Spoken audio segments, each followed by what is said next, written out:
Bom, boa tarde a todos. Ontem, no Congresso de Comissões, eu pude falar um pouco sobre isso. Eu queria enfatizar as palavras do deputado Caio França também. Eu entendo o seguinte: como eu disse ontem, quero reforçar, eu tenho certeza que é um assunto extremamente sério e ninguém está agindo senão pelas próprias convicções. Eu não posso crer vamos dizer assim, que interesses menores estejam norteando nem uma opinião, nem outra opinião. Então, eu estou partindo dessa premissa no que eu vou falar, de que a gente, todos nós, de todos os partidos, de todas as ideologias e tudo mais, todos queremos salvar vidas da maneira mais inteligente possível, da maneira economicamente menos impactante e assim por diante. E partindo dessa premissa, que eu tenho muita preocupação com esse feriado, e é por esse motivo que eu sou contrário, né? Respeitando a intenção, mas entendendo que não vamos atingir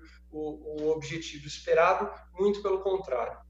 Quando a gente fala da questão da disseminação do coronavírus, a gente fala muito do isolamento social. De fato, ele é um parâmetro, né, que tem sido utilizado aí no mundo todo. Mas ele é um parâmetro que ele tem que ser olhado na lupa, né, porque o raciocínio ele é mais profundo. Então, por exemplo, vamos dizer assim, se você mantém um determinado grau de isolamento e, vamos dizer assim, ceteris paribus, você não mexendo em nenhuma outra variável, você consegue aumentar esse isolamento, legal, o resultado, em tese, será melhor. Agora, quando você muda a característica do isolamento, ou pior, a característica do não isolamento, que quando a gente fala de X%, por exemplo, de 50% de isolamento, a gente está falando de 50% de não isolamento.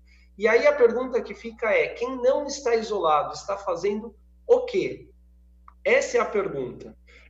Quando as pessoas estão mantendo a sua rotina normal de isolamento umas e de não isolamento outras, mas dentro de uma rotina, como se fosse realmente a coisa vai alastrando, né? O coronavírus ele vai se alastrando, mas ele vai se alastrando, vamos dizer assim, de uma forma radial, né? E quanto menos isolamento, de maneira mais rápida. Porém, quando você muda a característica do isolamento, você cria novos focos. É como num incêndio, numa mata, né? No mato, né?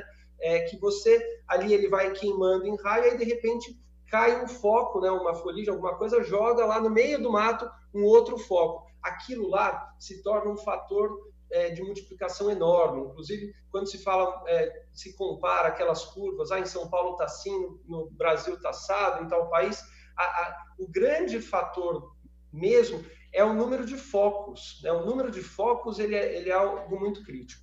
E quando a gente cria esse super feriado de 6 dias, a gente tem um risco enorme de multiplicar esses focos, né? Em que pese cada foco talvez ter uma velocidade um pouco reduzida nesses dias, você criando novos focos, você vai ter um problema multiplicado nas próximas semanas. Isso me preocupa muito. Agora, não é só esse o grande problema. Além disso, a gente poderia, por exemplo, num contexto normal, as pessoas poderiam sim estar no feriado sem se deslocar. Vou dar um exemplo, um feriado de quarta-feira é um feriado que a pessoa literalmente fica em casa, né? Até as que não são das mais adeptas do isolamento social acabam ficando, porque não vai sair para visitar um parente no interior, não vai para o litoral e assim por diante, e isso acaba, de fato, não acontecendo. A quarta-feira, um feriado de quarta-feira, ele realmente, naturalmente, teria um grau de isolamento maior. E o pior quadro, lógico, é aquele que a gente tem 6 dias, né?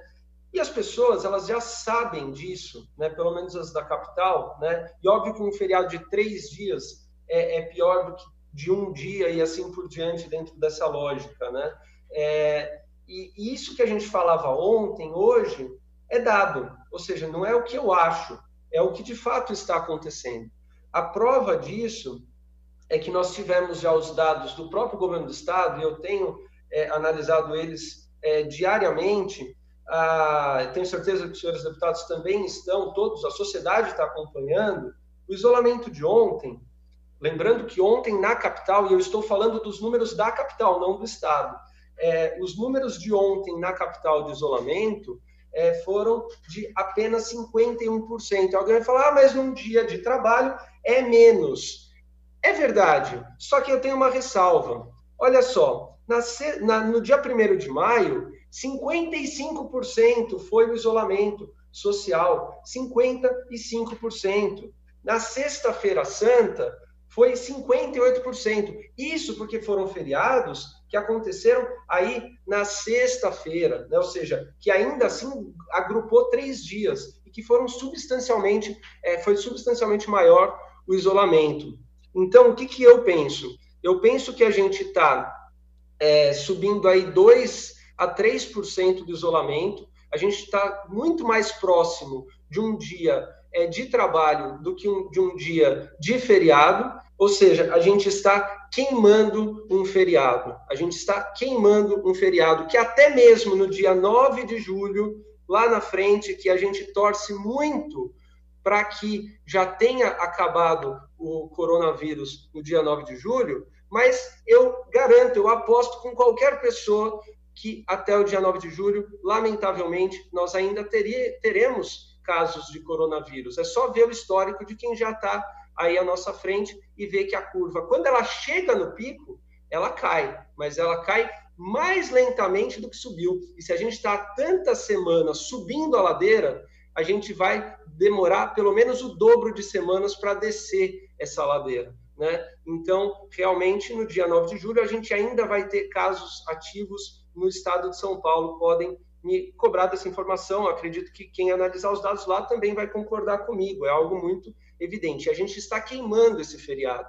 E, além de queimar esse feriado, a gente poderia, se fosse efetivamente com o foco na questão de, vamos dizer assim, adiantar, já que a gente está num período mais crítico e tal, eu sou solidário a essa ideia, eu vejo lógica nisso, né? Que, sem dúvida alguma, pelo amor de Deus, eu não acho que no dia 9 de julho vai estar pior do que agora, pelo amor de Deus, aí acabou o mundo, né?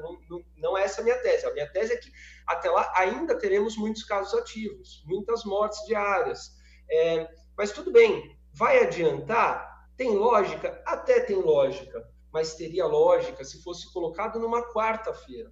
Por exemplo, se fosse na próxima quarta-feira, faria sentido, porque as pessoas não vão viajar se aproveitando desse feriadão. E aí, nesse contexto todo, a gente acaba vendo que o estrago, ele de certa forma já está feito. A Assembleia pode ampliar esse estrago ou não, né? Como que a gente pode ampliar esse estrago? Aprovando o projeto, claro, na minha concepção, claro, né? O que a gente vai ver é que são pessoas que estão viajando, muitas pessoas estão viajando a ponto da gente estar, como eu disse, 51%, um número super próximo de um dia normal, né? De um não feriado, causando o estrago econômico, é bom frisar, de um dia de feriado, ou seja, né, a gente pensa assim, poxa, mas um feriado lá na frente, ele causa estrago. Pois é, só que o feriado segunda-feira também vai causar um estrago, né? E ao mesmo tempo, e eu sou solidário também a esses argumentos do professor Kenny, do Caio, do pessoal que é da Baixada, que a gente, lógico, é óbvio que mesmo essas pessoas que estão indo para o litoral, elas estão indo causando problemas, coisa que lá na frente talvez elas pudessem ir e de alguma forma, ainda que bem incipiente, começar a colaborar com a recuperação econômica desses municípios que precisam do turismo, né? Um dia de feriado é prejuízo para a indústria, por exemplo, mas é lucro para um comércio de uma região litorânea. Então, isso que eu acho que nós estamos, enfim, se a gente aprovar o projeto, nós estaremos aí entrando num equívoco bem intencionado, mas eu penso que ainda a gente pode, vamos dizer assim, de alguma forma, alterar isso. Acho que tem várias possibilidades, né? Não aprovar o projeto, aprovar um outro, para uma outra data, ou simplesmente entendendo que o feriado em 9 de julho vai ser mais útil ao enfrentamento, até porque eu acredito de tudo que eu falei, de todos os argumentos, eu acho que o que mais me preocupa realmente é a criação de novos focos. Quando a gente teve a questão do transporte coletivo em São Paulo, você cria um grupo de pessoas que interagiam de uma determinada forma. E essas pessoas, elas deixaram de interagir dentro daquele comportamento. Vou dar um exemplo, né? A pessoa tinha uma rotina de ir para a empresa, eventualmente ia com o vizinho de carona, por exemplo. Independente se você é certo ou se é errado, se vale, não importa. Ok, essa pessoa deixou de ir de carro e passou aí de ônibus. E aí ela eventualmente está contaminada e eventualmente contaminou o ônibus inteiro. Ela saiu de um foco ali que talvez um dia chegasse no ônibus ali a contaminação. Ou ao contrário, a contaminação chegou naquela pessoa que não estava andando de ônibus e levou para a empresa, que ninguém na empresa tinha, para a casa dela, que ninguém na casa dela tinha, e assim por diante. A criação de novos focos é algo que deve ser combatido acima da questão do número puro, do número simples de isolamento. Isolamento social e não isolamento social não é tudo igual, não. Eu acho que a gente vai pegar aí o tabuleiro, vai balançar, vai misturar tudo, vai virar realmente uma situação muito triste com esses novos focos em cidades que não têm a mesma estrutura, familiares e assim, isso acontece no macro, acontece no micro, né? É uma casa que todo mundo lá já está contaminado, né? E que vai visitar o tio, a tia, né? O irmão, no interior ou na mesma cidade, por que não? Né? Porque eu vi até um argumento que eu respeito, que mas isso varia de classe social para classe social, mas visitar parentes, visitar outras casas, é algo que não tem classe social, né? Pode ser mais distante ou mais próximo, até porque esse raciocínio ele cabe, lógico, quanto maior o feriado, maior a distância, maior, né, a energia que você pode despender, né? Seja uma energia financeira, seja um deslocamento, um tempo, enfim. O fato é que pessoas que estão em um determinado lar, eventualmente todas contaminadas e ainda não sabem, e tem ocorrido realmente isso, né? Eu tenho conversado com alguns médicos que falam isso, que normalmente uma pessoa desrespeita o isolamento, volta para casa, contamina a casa inteira. Casas que morrem 2, 3 pessoas da mesma casa. Aqui em Dayatuba faleceu um casal, enfim, um casal, né? São situações muito tristes. Aí imagina que essa casa vai visitar a casa do parente, seja perto, seja longe, vai contaminar a outra casa, ou seja, coisa que na rotina, no dia a dia, a pessoa estando isolada ou não aconteceria. Quando as pessoas mudam a rotina delas, esses novos focos surgem. Então, eu entendo que é preciso, sim, pensar no máximo isolamento, mas é preciso manter padrões, né? Evitar essas mudanças de padrão e, pelo amor de Deus, a gente não poderia, de forma alguma, queimar esse feriado. Se fosse numa quarta-feira, ótimo, mas da maneira que vai ser, nós vamos sim estimular esses deslocamentos e vai ser muito prejudicial. Por esse motivo, respeitando a iniciativa, a intenção, eu tenho certeza que a intenção foi boa, mas o meu voto, com total convicção, é contrário. E se tiver espaço para o diálogo, para a gente alterar essa data, etc., eu acho que a gente vai dar uma ótima contribuição enquanto Assembleia Legislativa do Estado de São Paulo. Muito obrigado.